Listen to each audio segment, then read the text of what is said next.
How to see old Google Maps street views. Hi everybody, welcome back to our channel. In today's video, we are going to learn how we can see the old Google Maps street views. So let's just get started with the video without any delay. For that, you can directly head over to the Google Maps application into your phone.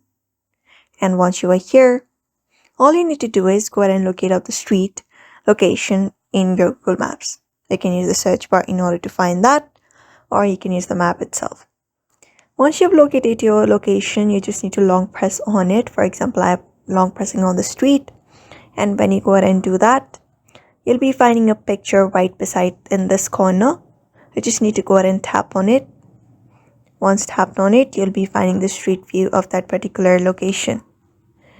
So along with that, in the bottom, if you want to look up for the old dates, you'll be finding this option called see more dates. Just go ahead and tap on it, and when you tap on it, you'll be finding different dates available for that particular street. For example, September 2007, and when you go ahead and look around, you'll be finding the street view of that particular location with different dates available.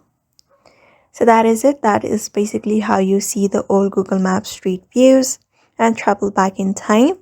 So I hope this video was helpful to you, and thank you for watching this video.